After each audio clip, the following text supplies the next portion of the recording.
All right, Don, we are recording. What are we talking about tonight?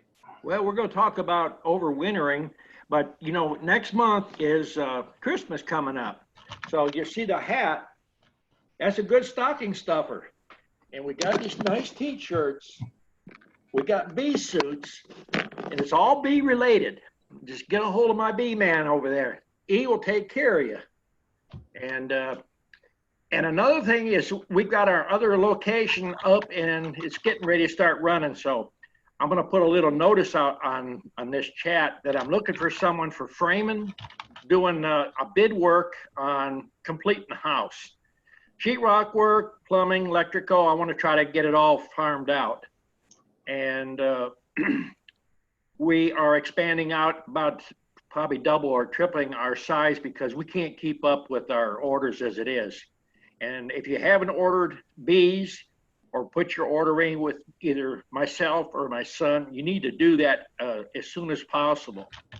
If you're up north, you probably still can get in on the list, but if you're like Tennessee and south and west, I think most of them is pretty well filled out right now, but it's possible we can have some cancellations. And now we're coming into winter, so I know everybody wants to chat about how they're overwintering their nukes or your hives. So if you have a good way that you're doing it, let's talk about it and we'll see if we can't learn something from your way to overwinter, and then I'll give you a critique on how I'm doing mine, and we'll see if we can come up with a good solution. We don't want to be losing our bees. So who wants to go first and let us know how you're doing your bees?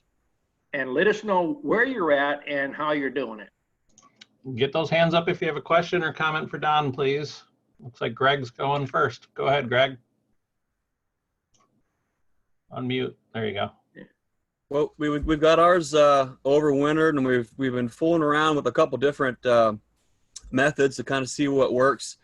Last year, we clustered all of our boxes together. We overwintered single 5-frame mediums, double 5-frame mediums, and double 8-frame mediums, and they all did pretty good. We even had, like we mentioned before, a single 5-frame medium come through the winter, and the reason that one worked is it was kind of in the middle of the stand, stacked up in between some other hives, kind of created a windbreak. And then what we do is put a shim on top for dry sugar, and just a 2-inch shim. We cut down our old wobbly or junky boxes and kind of just recycle them that way, just to give them a cheap dry insurance policy. That seems to work pretty good. It's a lot more labor than just leaving them on a stand, that's for sure. But the reason why I think the idea to do that is to create a wind block. But I think some of the ideas that you see bouncing around on the internet is whether or not by clustering a bunch of hives together with migratory lids like that, if there's actually any kind of a heat sink. So I used a thermal camera last year, and I didn't see any kind of a really, I didn't see bees sharing common walls at all. They were always in the center of the boxes. So I thought, well, let's try it again this year rather than just write it off. We try to do at least something 3 times to get feedback to see, if it's viable or not.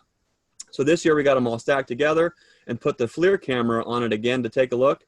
And sure enough, the bees they're in the center of the boxes. They're not sharing the sidewalls. But what I did notice, like with the wind chill, I think I shared some of those photos on the Fat Bee Man page. You can see where like the trees are, I think it was like 7 degrees with the wind chill. The hive stand was like 12 degrees with the wind chill.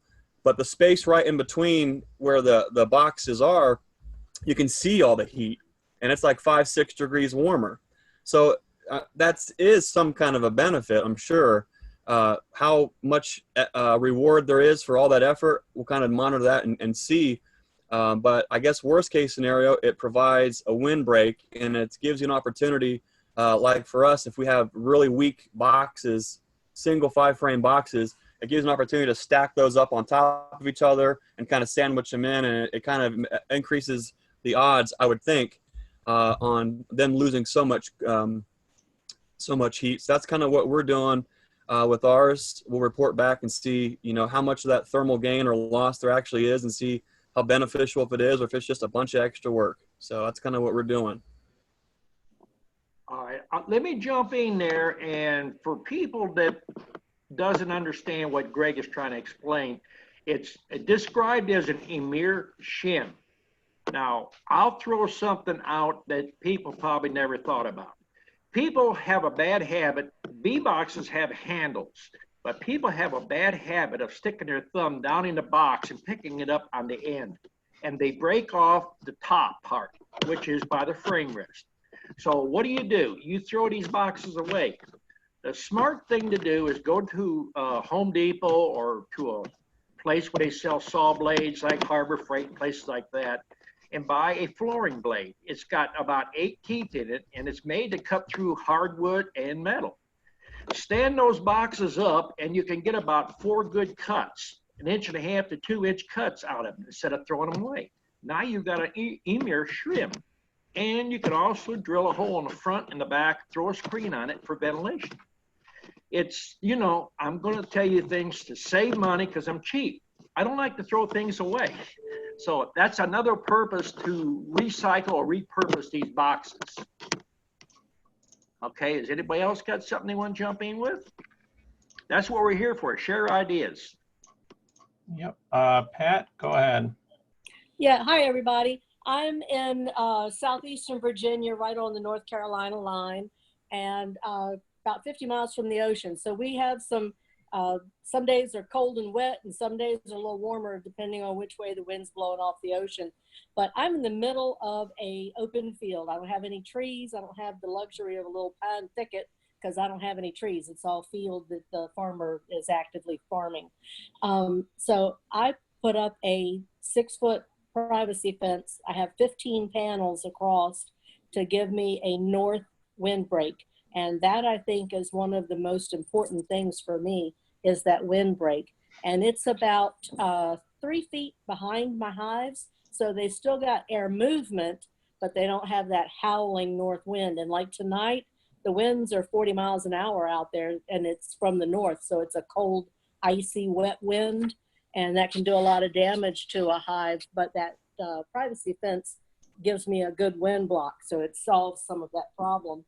But one of the things that I bought Leon for Christmas last year, can y'all see this? Does it come out up backwards? I'm sorry, it's called a Nope, that's brood. right. That's right. It's called a brood minder, and you put it on top of the box, and it's got a little, you put it on top of the brood chamber. So if I've got 2 boxes, I'll put it between the 2 boxes. You don't want to put it under your sugar, because the sugar, if you do mountain camp, the sugar will kind of skew your temperature ranges. But you put it right in there, and then you go on your phone or computer or iPad, whatever you have, and download the program, and you can at any time find out what the temperature is in your hive. And it was kind of fun to see how the bees were, because people wrap the boxes, they want to put heaters in there, they want to do all kinds of things. But like Greg said, they cluster, and they cluster in the center over where the brood is, if there's any brood remaining, and where the queen is, and where most of the food is easy access. So it's pretty easy to figure out where they're going to be in the hive. Put this in there, and you go on your computer anytime of the day or night and find out what the temperature in the cluster is. And it'll give you a range over, if you check it over the winter. At the end, you can print out reports on each hive. That was kind of fun to do. And so we saved them from last year, and I'm going to put them in this year too. I've got 50 plus hives, so I didn't do every hive. I just did a random selection of them from one end to the next, so I could see, if they were exposed on the ends to too much cold wind, we might could put a hay bale to block that wind that was coming around the fence. So it was interesting, and it was kind of fun to monitor throughout the winter to see the cluster and the temperatures that they maintain. And they keep it pretty warm. Even with no brood present, they maintain it warm enough in the center of the cluster. So that was what was interesting for us to watch. How much are those running? How much were they, Leon? Leon? I don't know. I think they were like $12 a piece. Well, it's And not so bad. we've got 6 of them, I think. And so we just, like I said, randomly selected hives at different locations to get a good percentage, I guess, across the hives of what the temperatures were. And it was interesting. And it also, like I said, gave us a chance to do something. On one end of my fence, I've got, sometimes when a storm comes in, like right now, it'll come around the end of that fence. And we have gone out and parked the truck there overnight just to block that cold wind. The reason the wind is important for me is I use screen bottom boards and I leave them open all year long. And so we monitor, for that kind of thing for us. So it was fun. Pat, do those work on Wi-Fi or cell service? They do. It's Bluetooth or Wi-Fi, either one. So it's got to be within range of your router? Yeah, but I stood at the front door and, well, how far away are the hives, Leon? 50 to 100 feet. About 100 feet off my front porch Mhm. are the hives. And so Okay. that's about the range. You could do something to boost it if you had an Mhm. out yard.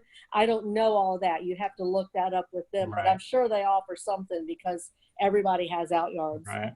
Yeah. They're a lot cheaper than I thought they were. I thought they were like $50 a piece. So 15 No. bucks isn't bad at all. No, Leon says it was somewhere from 15 to 20. Okay. All So, right. so they weren't too expensive. No, they may be a little more this year, but it was worth it. It gave us an opportunity to monitor the hives. Like I said, our weather, well, everybody's does, but our weather, we'll go out one day and it's 70 and that night it's 23.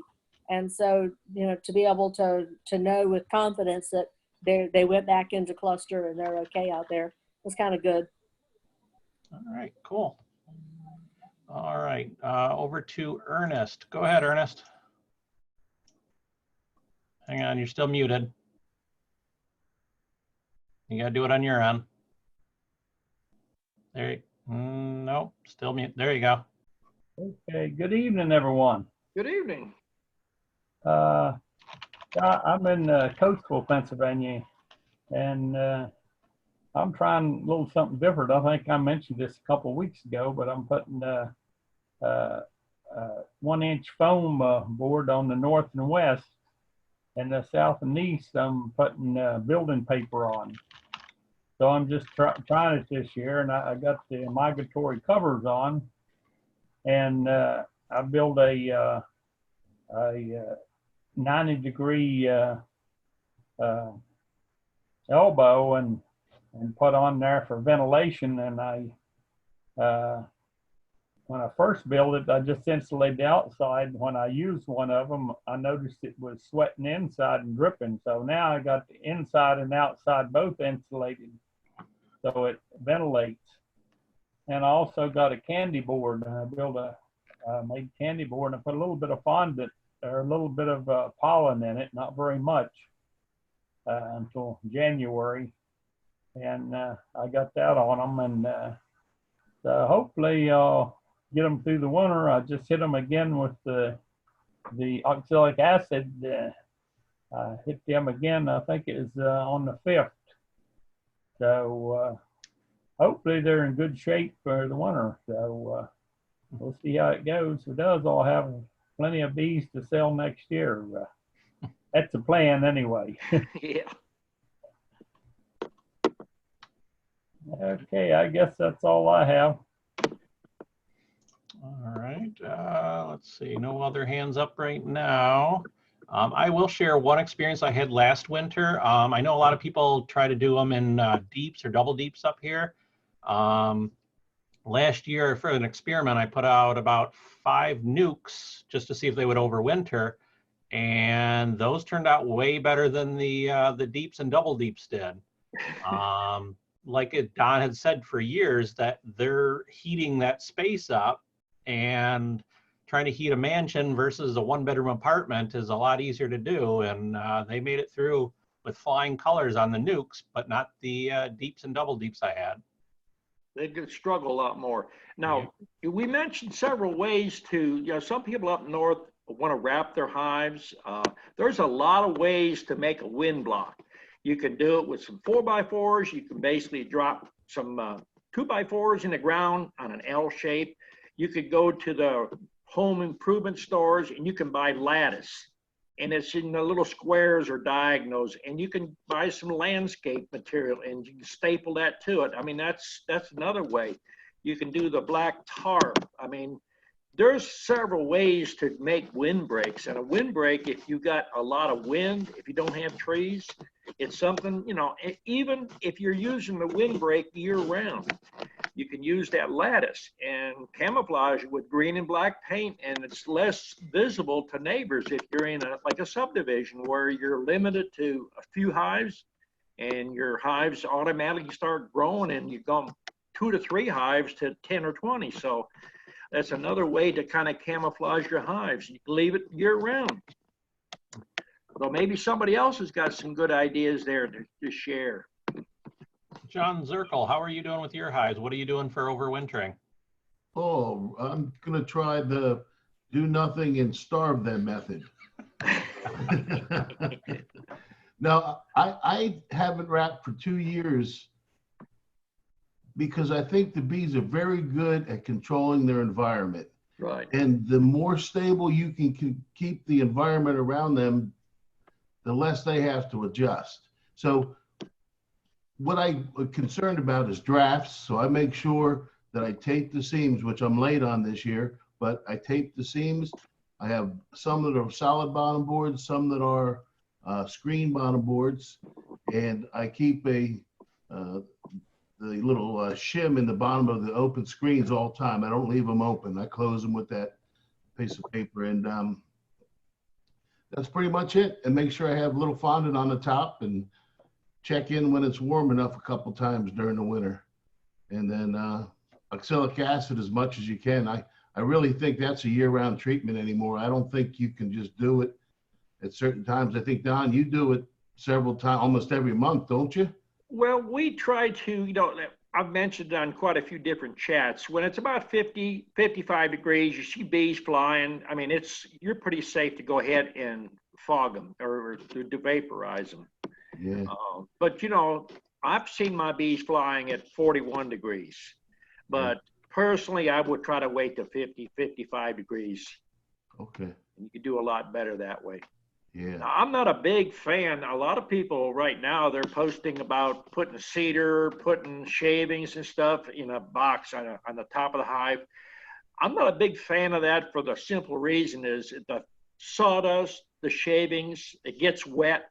You basically got a cold blanket there that's radiating moisture off all winter. So that's my thoughts on that. I kind of go along with what John's saying. Leave them as much as possible. I don't actually take my lids off much in the wintertime. I lift the back of the hive up. If they're starting to get light, I might drop a cup or 2 sugar down through the frames. If you got a strong, like a double deep, and you're getting really light, then you might want to put a newspaper there and put 4 or 5 cups up there and put your lid down.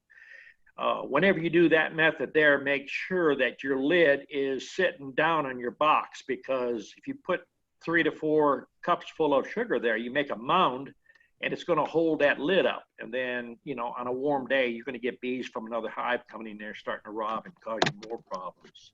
Sometimes it's them little things we don't think about that causes problems. All right. I think Pat has another comment. Go ahead, Pat.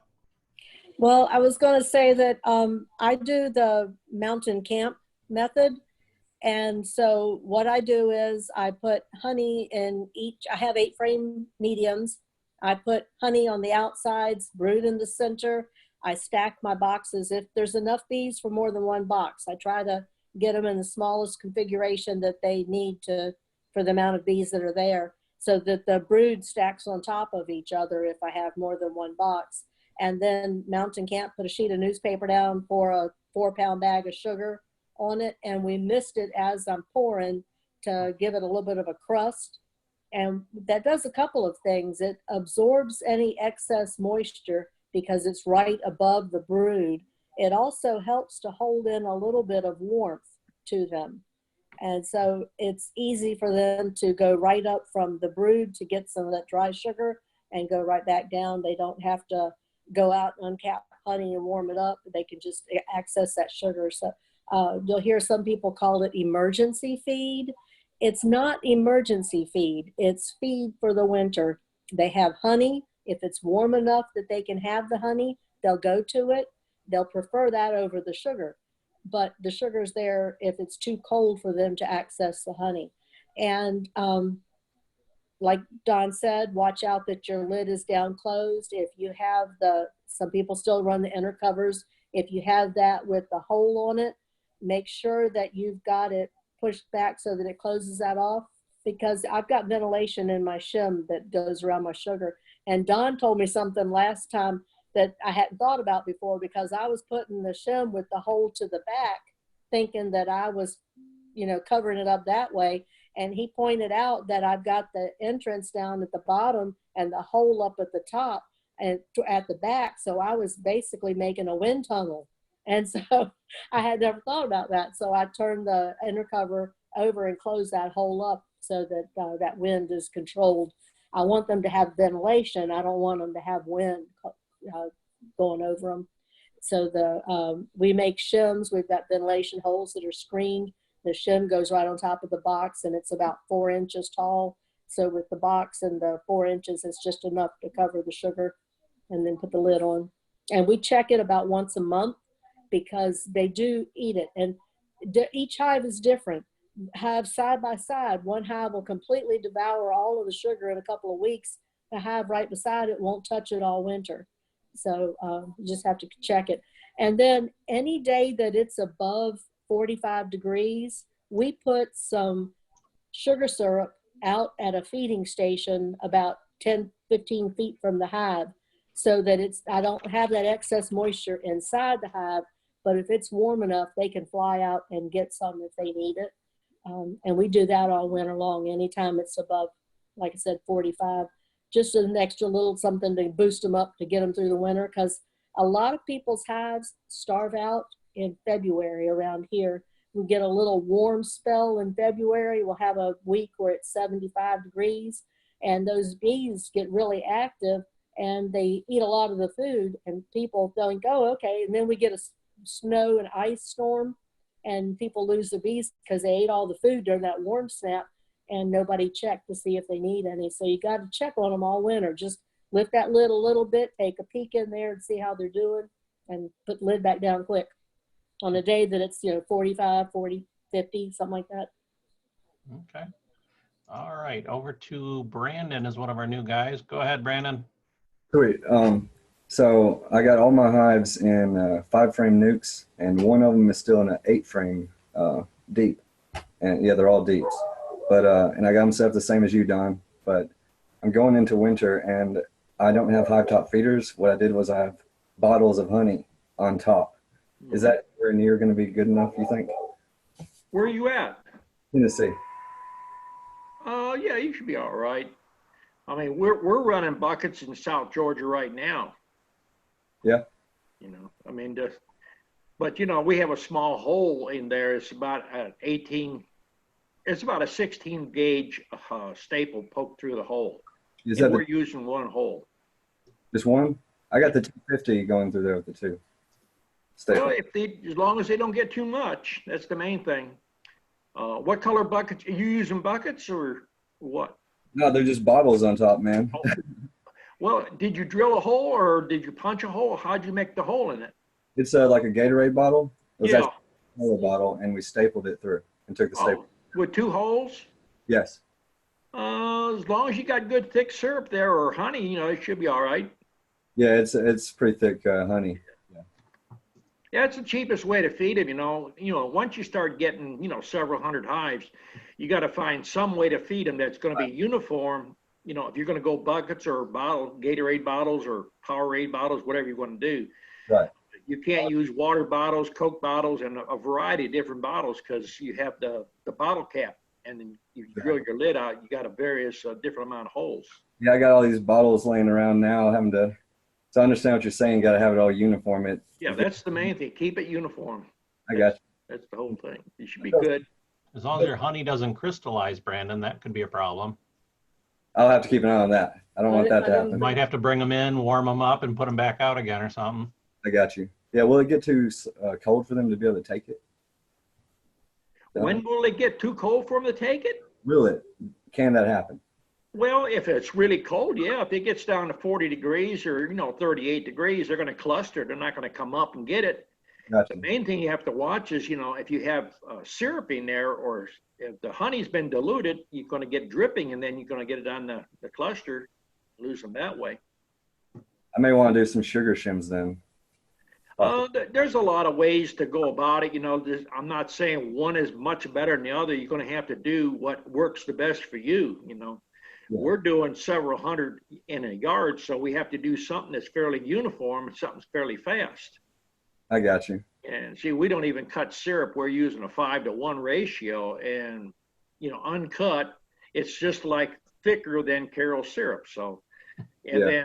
then we've experimented around with the white buckets. We've experimented with the black buckets. I prefer the white buckets because we have days where it gets so hot, the black expands out and causes more leaking or dripping. So there's always good and bad about everything. I got you. Yeah. Yeah. You'd have to deal with it in reality to come across that. Actually know that. But if you got my stock and you're one of my students, I'm always looking for more people to help supply the demand. I mean, if you're thinking of getting in commercial beekeeping, that's the first thing people pop out of their mouth. Well, I don't know if I could sell bees. You got the bees, you got large amounts. You bring them to me, I'll sell them. Okay. I plan to do that then. We are pretty much loaded up for next year ready. All right. This is my first year I'm going into, so Yeah. I'm excited. I started in March. I'm really excited about coming through winter. And You should sell all your bees. You got my stock now? I don't have your stock yet. I wish I did. I plan to get Well, you. that's your main thing. I'm not going to say you don't have to have my stock. You could sell what you got. Right now we're your local people. Springtime, they're looking for hives, 1 or 2 here and there, just for garden pollinating. So you can sell them. All right. Get on Facebook. You can sell bees. That's not the problem. My bees have more of a tendency to be more gentle. I mean, even good, strong hives. I mean, I'm working without a veil, So if the hive gets to where it's a little too frisky or getting a little aggressive, I requeen it and I manage my queen thing. So if you're going to sell bees, think about adding some green comb to your hives too. Make sure you got drone populations. Okay. Yeah. I've been worried about the genetics, and I figured I'd have to have. I wanted to ask you if it helps more to bring drones in. Like, does bringing a mated queen in, does that solve that issue? Is that going to bring enough diversity, or do you need? Well, you can buy mated queens from different people, but make sure you do a little research on where you're buying your queens. I mean, there's a lot of people advertise for a lot of different reasons. Personally, I have not put any ads out since 1970. I can't keep up with this stuff right now. So I have, your large bee magazines will call me every so often. Why aren't you advertising? Well, first of all, most of the bee magazines, they're advertising for a lot of products. I don't need to advertise my bees. They sell themselves. And then if I get too many orders, I send them to my students, first of all. Let them get their business built up. The main thing I would say is get bees you can work. You can work them and they're gentle. You shouldn't have no problem selling them. All right. That's my plan. Thank you, Don. Okay. Okay, next over to Andrew. Go ahead, Andrew. Get unmuted on your end. I can't. Oh, there you go. Got it. All right. Can everyone hear me? Yeah. Yep. I'm brand new to this thing, so I have no idea what the heck's going on. So thank you all, and thank you, Don, long-time listener, first-time participant. I'm in southeastern Pennsylvania. I only have 1 hive right now. I'm getting back into beekeeping. Okay. And one of those rapid round top feeders. Mm-hmm. And I guess my question is 2-part. Is I have it filled with sugar now, just dry sugar, but it's in a feeder, 3/4 inch bottom, of insulation on top of that, which that rapid round top sits on top of. So it was almost like 2 inches of space. Is that too high for me with how north I am, or is that okay? I personally want my hive top feeder to sit right over the frames. That's me. There's a lot of people going to have a lot of configurations. But now you mentioned you had just 1 hive. Yeah. you should start going into bees, you know, if you're just starting the springtime or fall, whatever, with at least 2 hives, because you have something to compare to. Right. And now's the time to think about, are you doing it for the honey, for the pollination, or are you wanting to sell bees? I want to get back in. I had like a 20-year hiatus. I had bees through middle school and high school. Went into military, college happened, family happened, and I'm actually just getting back into it. So doing a lot of research where I want to go. I really want to get into raising bees, raising nukes. Right now, that's kind of where I'm at. I just kind of stumbled into this. I was given a swarm. I did a way too much ton of work putting into this thing. It's what I have right now. It was actually, it was like the worst nightmare. It was free bees. There's nothing free about free bees. Oh, especially when there's no queen, it's a laying worker. Well, yeah. It was pretty awful. But so going into winter, when is it okay to like crack open that hive and check it, or should I? What would be your reason to crack the hive open to look in there? Tinkeritis, I think you call it. There you go, tinkeritis. All right, what are you wanting to check for? I guess right now I'm nervous that they're not going to be able to get to that emergency feed, and then they're just going to perish. And Well, that's part of the learning curve. So then if you lose those bees, then you know next spring that, you know, you don't want to go that route. yeah, If you're worried about them starving, then you lift the back of the hive and see if you can maintain that weight. If you're not maintaining weight, you know, and then you should have your entrance reduced down now. So, you know, and then see how many dead bees are coming out. You know, you're going to lose a few bees all the time. That's a natural thing. They're going to die off. Mhm. But you don't want to find piles of dead bees there, or you don't want to find the entrance blocked with dead bees. right. Because if you get a sudden drop down to below 0, or, you know, really cold in the 20s for an extended period of time, you're going to get a big drop off. You know, the bees are getting old, they get fragile, they die. They got a certain lifespan. Right. You don't want your entrances clogged up. That's the main thing. It's 5-frame nuke. It's reduced down to about 2 inches, and I have that 1/4 inch wire over it, just as like a mouse guard. I wouldn't do that personally. No. No. If you got a nuke and you got bees in it, you're not going to get mice in it. Okay. And by having wire over it, it's counterproductive to the point that if drones are dying off, or if they haven't all been ran out of there, it's easier for that entrance to get clogged up. Okay. All right. So wire out. Yeah, I personally wouldn't use it, you know. Good to know. Thank you. Okay. All right, over to another newbie, Raina. Hang on, there you go. Can you Go ahead, hear me? Raina.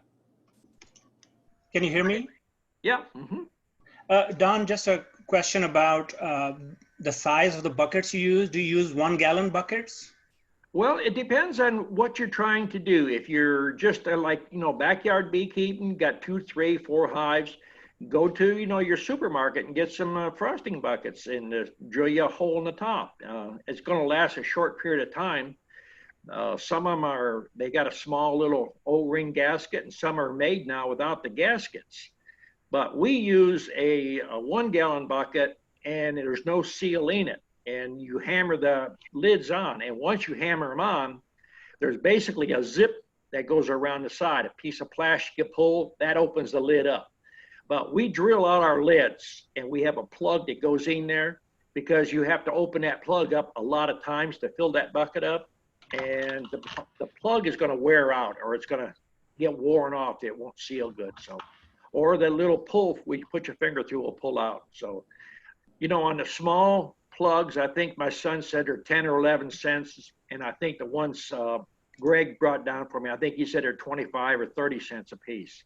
So that is, you know, the 25 cents versus the bucket, which, you know, if you're buying buckets, they're going to run you around $3.25 a piece. And the ones you get at the grocery store, you know, even though you get a short period on them, you know, they're free. Right. So I did order like 10 buckets from, one of those online stores. I think it was Uline or somebody, Yeah, but right. their shipping kills you. Yeah. And I have the same setup that you just described. I have like a 1.5 inch plug in it, and I have a couple of holes in the plug. Mhm. So, okay. So you said it depends. Do you do you have like one standard size, or do you have like mix and match different size buckets? I got one gallon buckets. All the buckets that we use, either the black ones or the white ones, are all 1 gallon. And we usually buy 100, 200 at a time. Okay. I have one more question. Greg and Pat mentioned feeding sugar using a shim. Has anybody, what about like toward the end of February or middle of February, adding some like Ultra B to the sugar? Does that help, or could that cause issues? Well, the only problem you have is you start putting pollen substituting there. If you don't use small amounts, you're going to get a beetle problem. And once you start getting beetle problems, it's hard to get rid of them. Right. If Okay. you're going to do the pollen like Ultra B, we used to mix it up in the feed itself I see. and then feed it that way. Got it. Okay. All right. That's all I have for now. Thank you. Mhm. Let's see, over to Pat again. Go ahead, Pat. Well, I just have one comment for Raina. You have to be real careful in early spring. Don't give them pollen substitute and stuff. You can stimulate brood rearing before you're naturally going to start doing it in your location, and you'll lose a lot of brood and bees. So feeding them pollen substitute early spring isn't a good idea. If you start seeing them coming in, bringing in pollen in their little pollen pockets, we made a hanging feeder, and we put the pollen outside about 10 feet from the hive so they can fly in, pick it up, and take it back with them whenever they're ready for it. And that way you don't have a little breeding area, like Don said, for the small hive beetles. But if they need extra pollen, they can get it that way. Got it. Thank you. Yeah, one way to do them hanging buckets is you go to your bakery store and get one, clean it out good, and put the lid on and do it like a little postal box. Cut you a 1 inch slot at top, about 3 inches long, and the bees will get in it, and put it horizontal. That way you hang it from a branch. You don't have squirrels, and you don't have so many of the birds and stuff getting in there. And then I'd only put like a cup or two at a time in there of pollen. We hang maybe 2 of them up in a bee yard where we run 100, 150 hives, and we only put like 4 buckets or 4 or 5 cups full at a time in there. You want them to consume it, within a few days. Got it. Okay. Thank you. Okay, I have a question from the web page. Was somebody had asked about if you had a video yet on embossing foundation without using a roller machine, and then somebody also asked, do you have to have an embossed sheet, or will they draw it out? They will draw it out, but if you have bees that are not already regressed down and they just like caught a swarm, you're going by whatever they're going to do. George is one of my students now. That's what he's doing. He's just dipping sheets and using flat sheets, and he's making starter strips out of them, which he's doing like a 2 inch strip. So he's doing pretty good that way. I've tried it both ways. Sometimes in the spring, if you're not feeding them or there's not a honey flow, you will get a bunch of crazy comb. But if you put a full sheet or a starter sheet that's got embossing on it, they seem to pick up on that and carry out that same design a lot better. But that won't be small cell though, right? Well, whatever, if you put a flat sheet in there, they're going to draw whatever they are. If your bees are large cell bees, they're going to get large cell. But see, we run for so long, small cell, even if we just shook bees from one hive to another on a flat sheet, they're pretty much going to draw a smaller cell.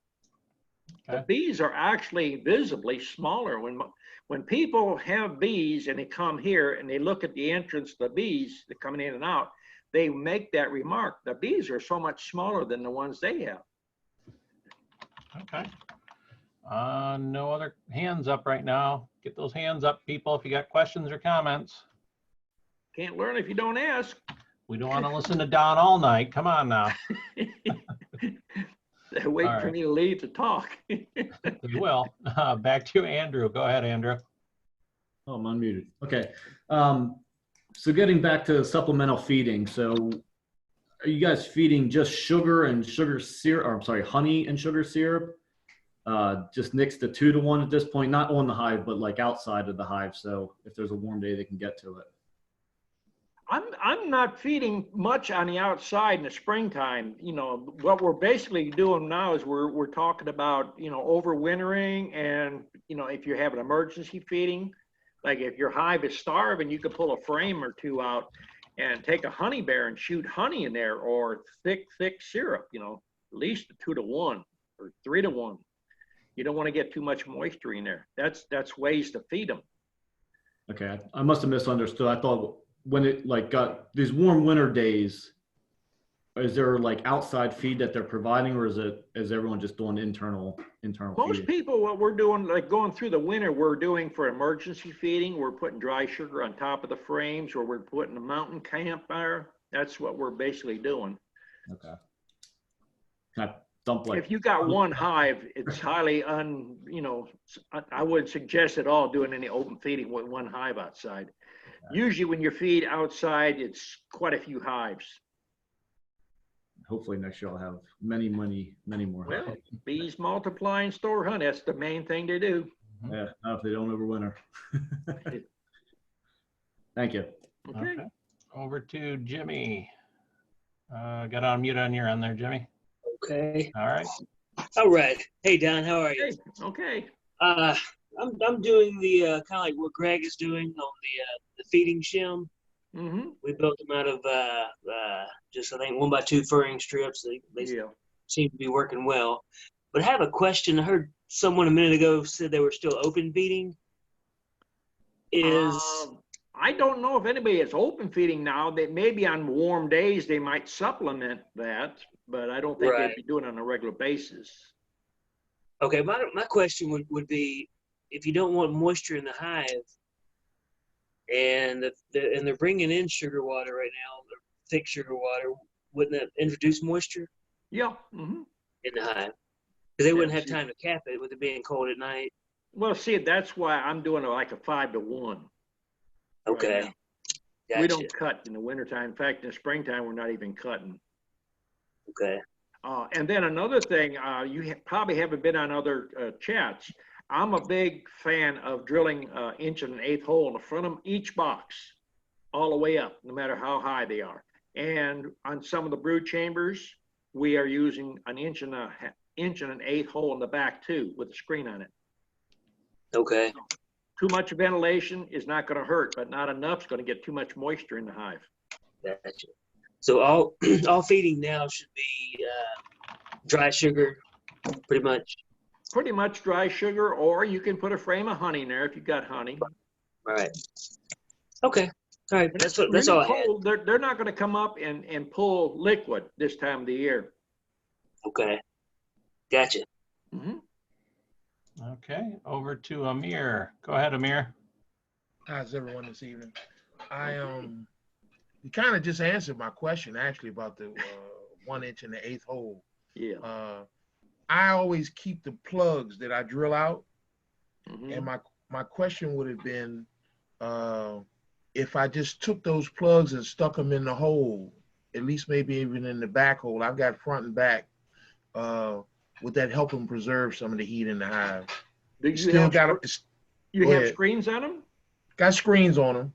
Okay. But the drill bit, makes a hole in the center right of that plug, and I'm just wondering, would that still create enough of ventilation, but help them to preserve the when heat you pull as the plug out, what's the diameter of the hole you're using?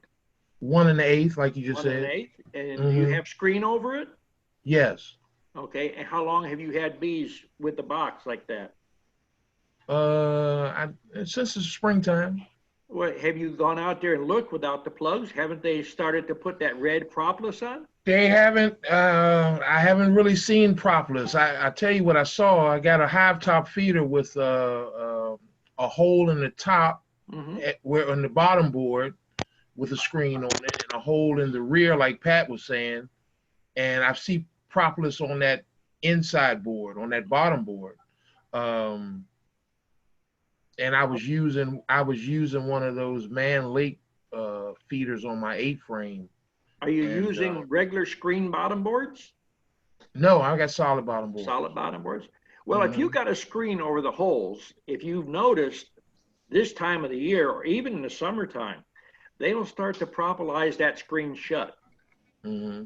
You know, just like you, I used to think, well, you have to put plugs in these holes. They will actually close them holes up.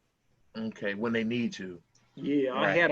I've had a few hives when I lived in Ohio that I forgot to put entrance reducers in. And it dawned on me about a month too late, and I went to the bee yard and went out and looked. They closed that 3/4 gap all the way down to where it was only about 3 inches wide, and it was not even 3/4 high anymore. They reduced it down. Okay. They could take care of themselves. We baby the bees too much. Right. Okay. We overthink it. Keep it simple. Right. You're right. Yeah. I suffer from tinkeritis too. Well, the best cure for tinkeritis is make more hives. Right. You get a couple hundred, you're lucky to get to the second one back again. Okay. Okay. All right. You All right. know, Thank you so much. That's one the more first thing I see when I see pretty hives. They're painted Right. up beautiful murals on them. You don't have enough bees. Okay. Okay. One more question. Sure. Kind of touched on it a little bit about the 2-to-1. I use 2-to-1. Mhm. Now, here with this past week, we got a couple dips into the 20s, but we've basically been getting above 50 every day. Okay. And I see the bees active, and sometimes I would take sugar water and go out there and put it in the hive top feeder, and they would knock that down in that evening. They would be done. It would be dry the next day. Are you So, lifting the back of the hive up and see if the hive's got any weight to it? It's got a little bit of weight. I got those situations with those 2 nukes that I had where I had queen cells, and they really didn't build up a lot, but they do have at least about 2 or 3 frames of bees in there. So you know, I'm a little worried about them, but the 8-frame I got is really populated. And then I was wondering, is it too late to even take some of those bees and add into those 5-frame nukes? Would that cause a confusion? I wouldn't make changes right now. Okay. One thing that I wouldn't be doing right now is I don't think I'd be feeding 2-to-1 right now. If you're feeding, then in your mind you think the bees are starving. I would either put dry sugar on them, and I wouldn't put moisture in that hive. That's my opinion now. Okay. When we have hives in late November, December that feel like we use the dry sugar. Okay. If you put moisture in, and we have in the middle of December or up into January, it plunges, you know, way down cold. All that moisture in there is like a refrigerator, you know. So you put your hand on the wood inside it, it's actually damp. Right. Okay. Okay. I got you. It's creating condensation in there. Right. I got you. So right now, at this time of the year, if you're feeding, I would be doing the dry sugar. Okay. Lift the hive up. If they're got some weight to them, then I wouldn't worry about feeding them too much. Okay. All right. All right. I'll work with it. Okay. Thank you. Okay. Okay. Over to Pat. Go ahead, Pat. Yeah, I'm the one that said that I do external feeding, and I need to apologize for that because I do dry sugar, which is the mountain camp method, just like Don's talking about. What I said was that if it's above 45, I have an external location that I have feeder jars set up that, and they eat what they get that day. They don't store that in the middle of the winter. So I'm not giving them an overabundance of food. I'm just giving them a little bit they're flying anyway. They might as well get some. You just have to be really careful that you don't put any extra moisture in the hive. For me, it's from December to 1st of March. For Don, it might be December till end of February because he's a little warmer than I am. So you have to account for that too, as to how long you keep that that extra wet food in there. And one thing that some of the new people might not know is that Don's formula is your syrup should be the consistency of the syrup in a can of peaches. Yep. Not 1-to-1 or 1.5 or 2-to-1. If it's not thick enough like that is in the can of peaches, you don't have it thick enough. And so that takes care of some of the moisture issue is because it's so thick. And that's all. All right. It also takes care of that fermenting problem or that black mold in your jars. Okay, over to Mr. Zirkle. Got a mute on your end. I can't do it. Go. All right, there we go. Andrew, you're in southeastern Pennsylvania. What geographic? You give us a little closer pinpoint somewhere? Yeah, so I'm about an hour west of Philadelphia. All right, so you're Lancaster. Actually, Berks County. Where? Berks County. Just Okay, you're up Moton? yeah, like right near Moton. All right, that's where I'm from. I'm from southeastern Pennsylvania, and so is Ernie Blevins. Okay. One of the things I saw that, yeah, one of the things that I do is, you're right about, Don is telling you about getting too much moisture in the hive. I open feed through the winter with fondant. Okay. I put it out there so it's pretty much in a solid state. So if they bring it back, it's not going to bring as much moisture as a liquid will. When you say put it out there, how are you covering it? I take well, I do a couple ways, but sometimes I just open the lid and put the whole box right in the yard. I do that in the summer. In the winter, I took a tote, drilled 4-inch holes all around it, put the lid on and put the 50-pound block of fondant in there. And so they can come in the rain and things don't affect us as much. But on the hives themselves, after it's going to be cold, I'm talking no higher than 40 for a while, I'll put a feeding shim on it and a slice of fondant on a piece of wax paper. Okay. So it doesn't drip down on them. And it seems to be effective, and it'll start to harden up, and it won't be, it'll dry out basically. The fondant will start to dry out while you have it on the hive. So you might want to look into that. Over in Honeybrook, Pennsylvania, there's a place called Zook's Molasses. So you can get, they sell you a fondant by the 50-pound block. Oh. So very close, like 10 minutes, 15 minutes. Yeah. It's about 10 minutes from my house too, so that's why I go there all the time. They're good people and it's good product. Awesome. So it's 90% cane sugar, 10% high fructose corn syrup and water. So I think they put just enough fructose in there to kind of keep it together. So, but some people don't like fondant. I'll tell you that right now. They'll argue all day long not to use fondant, but I've been using it for 3 years with. The only problem you have is it accidentally melting through and falling through the hive, and that's really messy when that happens. So use it during the cooler weather. Like now. Yeah, like right now. Thank you. Appreciate it. You're welcome.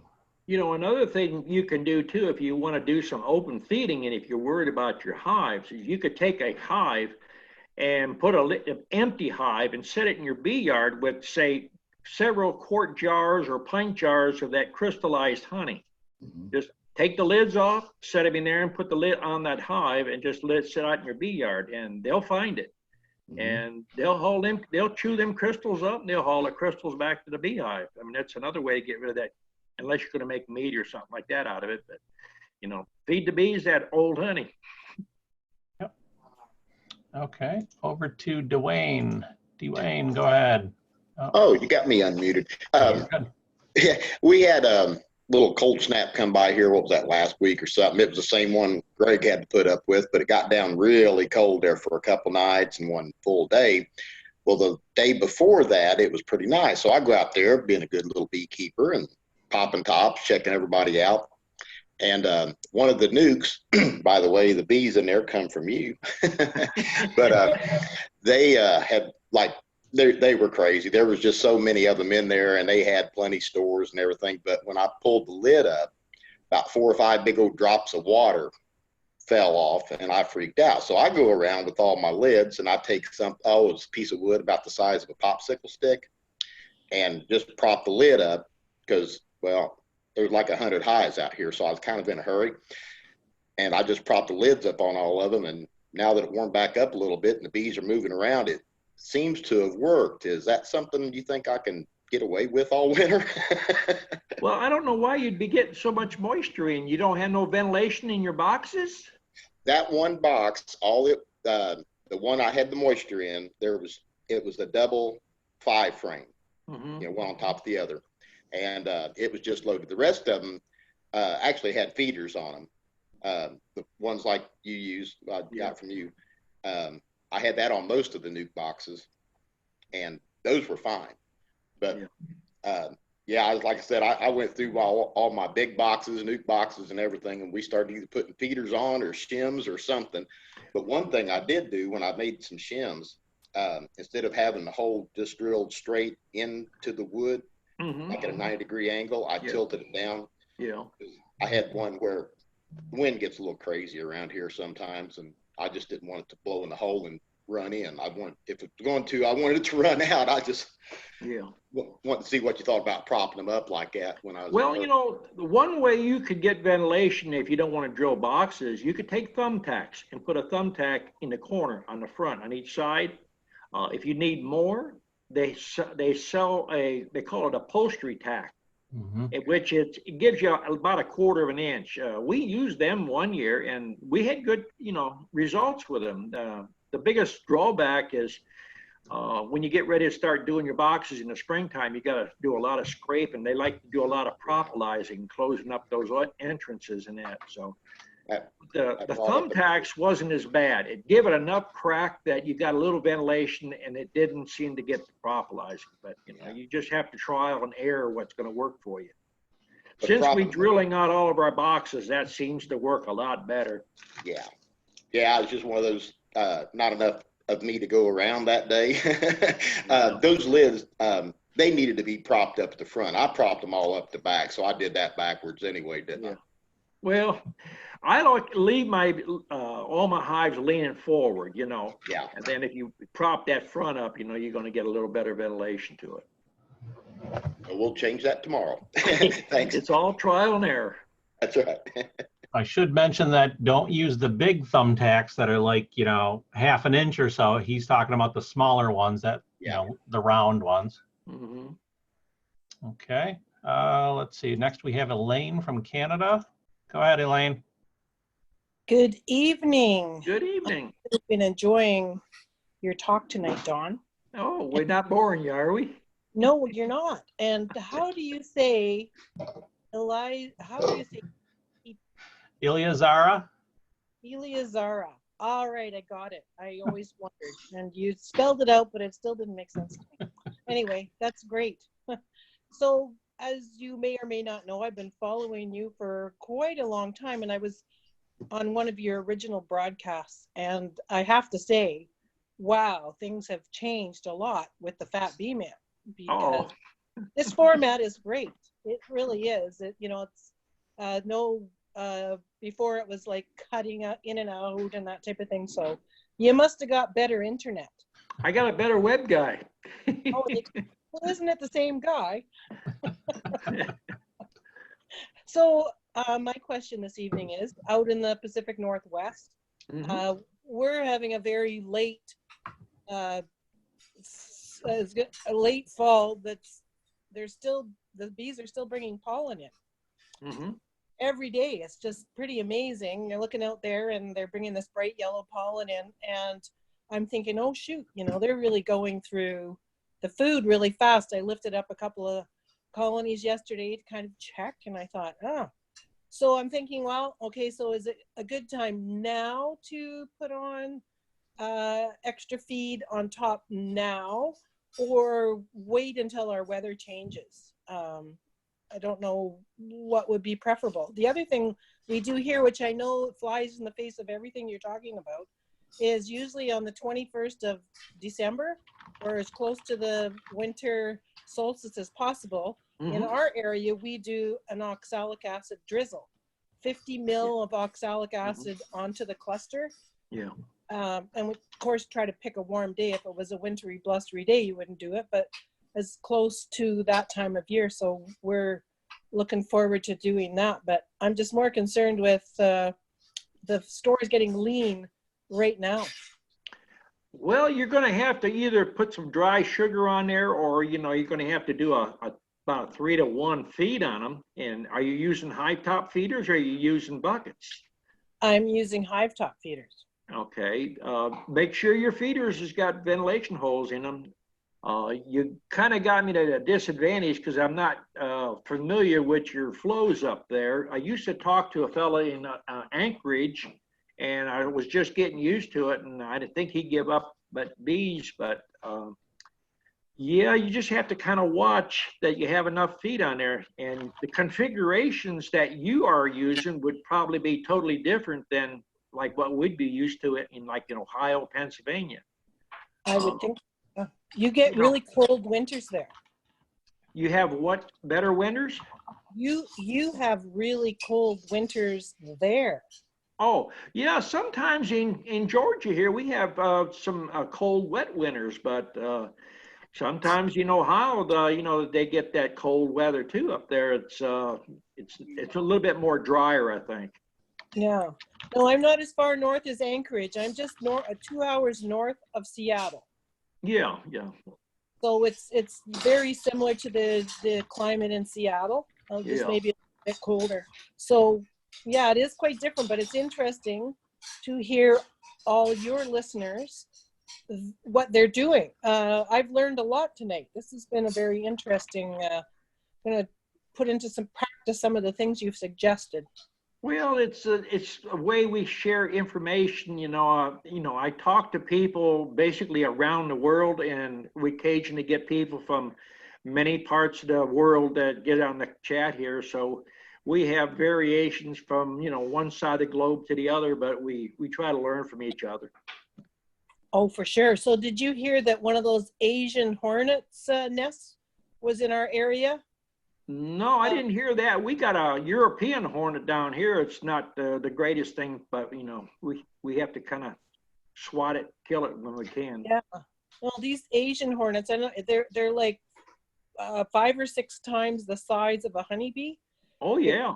Great big buggers, and they actually got a nest in an island not too far from where I live. They figure it came in on a freighter from the other side of the ocean there. And they actually found a nest. Like they saw a few of them, and they zeroed in on where this nest was, and they destroyed it, and they determined it didn't have any virgin queens in it, which was a good thing. So they believe they got all of them, but they're just nasty, destructive things. Wow. And but they're on their way, unfortunately. I believe they have them in England now, and once they get settled in, they're very difficult to get rid of. Like beekeepers don't have enough problems as it is. As if they don't. But I'm pretty thrilled with all the latest information I've been reading on varroa mites and the new technology. There's one group, I'm not sure where they're from, where they have, and it's going to be very, it's going to be cheap, like of a $12 item. And it is a laser beam that you slide it in on a frame, and it detects varroa mites, and it zaps them. And apparently it's going to be on the market by next September. And there was a thing in New York just on Tuesday maybe, where these people had gone in for a competition to win $1 million. And if they won that, and I don't know if they did or didn't because I couldn't get the broadcast here, but they were going to move ahead with it. It was the University of Cornell. Does that sound familiar? I've read a lot of different studies that people are doing all the time. Some you hear go gangbusters, and then you don't hear no more from them for a while. Yeah, I should look up this the little video that I watched, and I'll send it to you for you to see, because it's happening in New York. This is where the people that were developing it were from, and it sounded really promising. But like you say, there's lots of people with great ideas, but it sounded like they were actually had a viable thing that they were doing. It was pretty interesting that it was like listening to popcorn popping, these lasers zapping the varroa mites. Are you using that dribble method regularly, or is this going to be your first go at it? Oh no,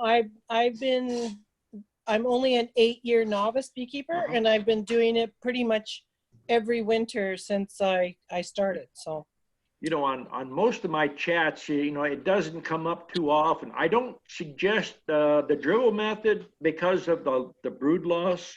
If you're going to get that extreme, I would suggest, you know, doing like Randy Oliver done with the shop towels, and I think I do the shop towel method twice. You have less contact with the brood that way, that you're not going to kill brood. That dribble method just, it kind of makes my skin, I just don't care too much for it. Yeah, well, the theory is here that there's no brood on the shortest day of the year. That's the theory. But the only problem with their theory is they're not taking in consideration, you know, if you hit that queen and you're late in the season, you're not going to get a queen. I mean, yeah. You know, I haven't had that happen yet, but you know what? It's something to consider. And I have done the shop towel method. Yeah. With Andy Oliver, he came to one of our conferences one time and was telling us about that. And of course, it's not approved. Yeah. There's a lot of things, you know, that's not approved that you're going to have to do as beekeepers, but yeah, that's the whole thing about having a chat like this. You know, we can chew things over and discuss what works and what don't work, and we kind of find a happy medium, what is going to work for each individual person. Yeah. Well, you know, the person who has 1 or 2 hives is not going to take and do the things that a person's got 25 hives. And people that I talk to that's got 25 hives would not want to do the things that we do running several hundred hives. So, you know, it's just, you have to do what the situation calls for.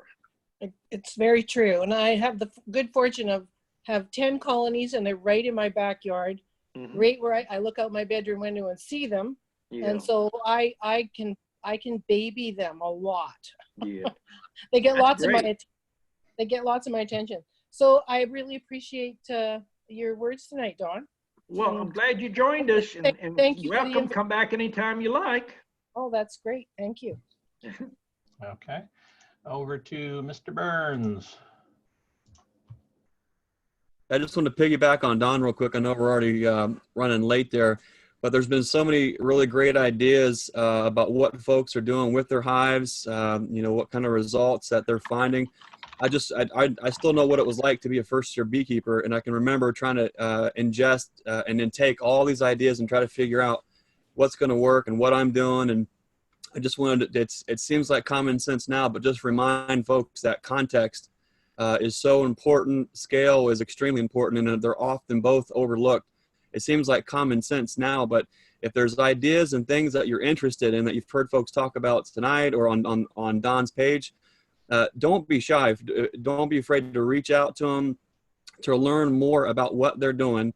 Not so much to size yourself up and ask them how many hives you're running, what are yourself, not that kind of thing, but try to find out you know, why they're doing what they're doing, and then see if you can take that back to your bee yard and see if that actually makes more sense rather than just trying to copycat every little thing that somebody does.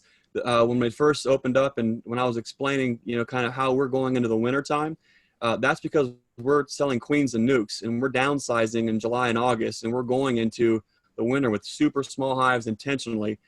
Folks that are selling honey and they have big hives, 2, 3, 4, 5 deeps, they're going to do things way different. So it's super important to kind of understand what your goals are and then understand the context. That makes a big difference, and you probably save yourself a lot of money and aggravation and some lessons learned the hard way. So don't be afraid to reach out to folks to learn more by why they're doing those things and see how it fits for you. The other thing I just want to briefly mention too, I got to stop by and see John Zirkle this week, see his bee yard, break bread, have a good time. It's really easy to be complacent, and it's really easy just to live in the social media world and not actually shake somebody's hand, meet them in person. There's so many of us that are all in the same states and same areas. Take the time, you know, go meet somebody. You'll learn so much about them. More importantly, you'll learn about yourself too.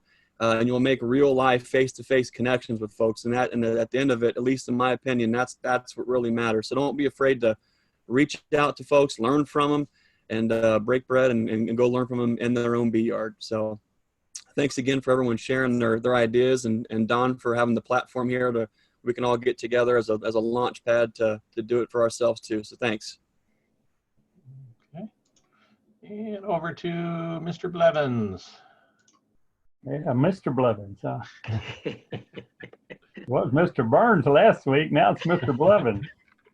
Well, I'm older. You should call me Mr. Blevins. I have something, Don. You talked about, see if I can get it back up here. I lost it already. That's trouble with this newfangled stuff.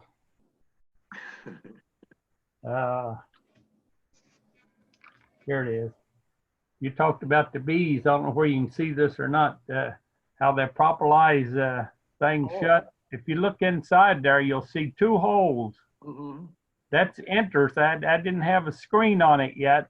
Mm-hmm. And they decided they needed it smaller.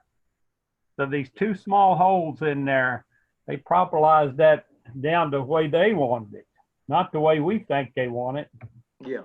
But I was wanting to speak to Andrew there. I got my email up there, and I'm northeast in Pennsylvania. So email and it's got .com on it. So if you want to email me, I'd be glad to help you and give you any information or whatever you need. I know what it's like getting started the first go around, and I do have bees for sale. So if you don't make it through the winter, next spring it'll be there for you. So And he's got some of my stock. Oh, that's yeah, I got some of Don's stock. I raised some from it. And then I got some Carnolians I got from out in Iowa, I think it was. And they're very gentle bees. So you can work the bees. They're nice, gentle bees. And I've been down to Don's a couple of times, and I hope to get down there again. Be more commercial. Well, I really appreciate it. I got your email written down here, and yeah, I'll be in touch. Thank you. Okay. And like I say, Mr. Zirkle, he lives right next door to me. So him and I are neighbors. So between the both of us, I think we'll give you enough information and so forth that keep you going, and hope your bees makes it through the winter. There's a lot of information, on people on this chat and people that you talk to. There's a lot of information to try to digest at one time. I try to tell people when they come here, the less you know about bees, the more I can teach you. The more you know, I got to break all your bad habits, and your different ways. It's just like Greg was saying, we do things different commercially. When I started doing these chats, and when I start telling people that I'm taking 8-frame hives in September and I'm making 3 and 4 splits, everybody thought I was wacko and got off the chat quick. But everybody's starting to realize that the things that I did mention, they do make some sense. I've been doing this 50-some years, and I'm still learning. I learn every year, and I have to keep adapting, or you're not going to survive. So that's the main thing for this chat, is to exchange information and ideas and help one another. Yeah, and get good information, not just any information. There's a lot of information out there, and I sit back and laugh at them. Some of them's entertaining anymore just to watch them. I say, boy, they don't know what they're doing. Okay, well, I appreciate all you do. And Don straightened me out as soon as I went down there. I told him the way I sold the bees, and he said, no, you don't want to do it that way. You want to sell them at this time of day, and then you can build your hive back up again. So just those little things, the way you hold your hive tool and keep it in your hand at all times and so forth. Just those little things makes it much faster to move along and and get things done. Okay. And then over to John Zirkle. Go ahead, John. One thing, Andrew, I'd like to address too is if you go to Don's page and you look at his hive top feeders, they're absolutely awesome to use if you have, under 25 hives. Once I started getting more, I couldn't build them quick enough, but I wish I could have them on 100 hives because they not only make it easier to feed the syrup through the warmer season, in the winter, they'll also act as a great chimney and it ventilates the hive nice. I've never had moisture in my hives with the hive top feeders on. They really are. So check out that page and look for that. It's worth the investment in the hive top feeders. So that's just my 2 cents about the feeders. I like them a lot. I definitely will. I appreciate that. Okay. So if there's no more questions for tonight, we're into overtime a little bit. So I don't see anybody with their hands up. So I think we're good. So And we're thank you, going to have Doug. a Christmas thing this year. Whoever dresses up Christmas gets a free chat or something. I'm sure we can work out something. You know, in stocking stuffers, you know, we do have some DVDs and they fit in those stockings by the chimney real good. I hear Santa makes deliveries. Yeah. So we're going to skip the chat in 2 weeks because that'll be Thanksgiving weekend and we figure everybody's going to be traveling and stuff. So then we'll pick up in 3 weeks from now for the next chat. So thank you, Don. Thank you, everyone. If you want to stick around for the after chat for a little bit, you're more than welcome to. So everyone have a good night. Thank you for Thanks, showing Don. up and we'll see you in 3 weeks.